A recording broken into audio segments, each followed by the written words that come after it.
서울 강남경찰서라고 하면요. 전국 255곳, 서울 시내 이 31곳의 경찰서 가운데 가장 이목이 집중되는 사건을 자주 맡는 그런 곳입니다. 일선 경찰서의 상징과 같은 곳이다. 이렇게 이야기를 하기도 하는데, 그런데 이런 강남경찰서의 위상이 지금 휘청거리고 있습니다. 현직 강남경찰서장에 대한 경찰의 감찰이 이루어지고 있다는 소식 자 전해드렸는데, 어떻게 된 일입니까? 어떤 일로 지금 감찰을 받게 된 거예요? 그러니까 이제 경찰 내부에서 내부 고발이 있었다는 것 같고요. 네.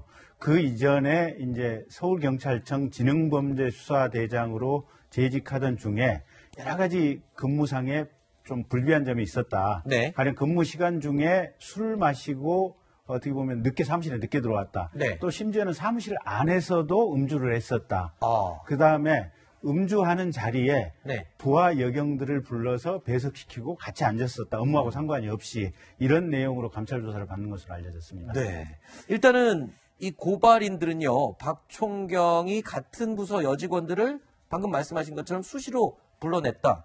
자, 이게 강압적인지 아닌지는 조사를 해봐야 알겠지만, 일단 직권 남용까지도 거론이 될 수 있는 부분이라고요. 상사기 때문에 거역할 수 없는 지시다, 이렇게 해석이 가능한 건가요?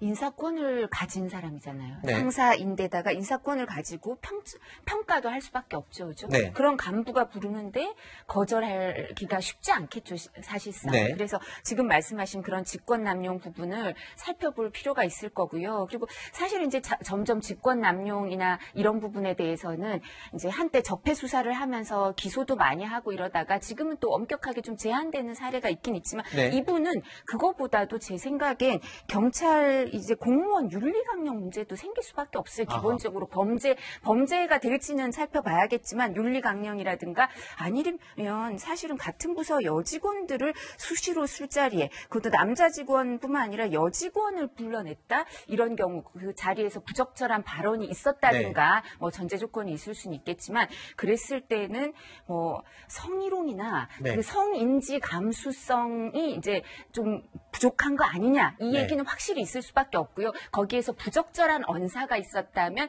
이제 아까 말씀드린 성희롱이나 이런 여부도 문제되는지도 또 살펴봐야 되지 않을까 싶습니다. 알겠습니다.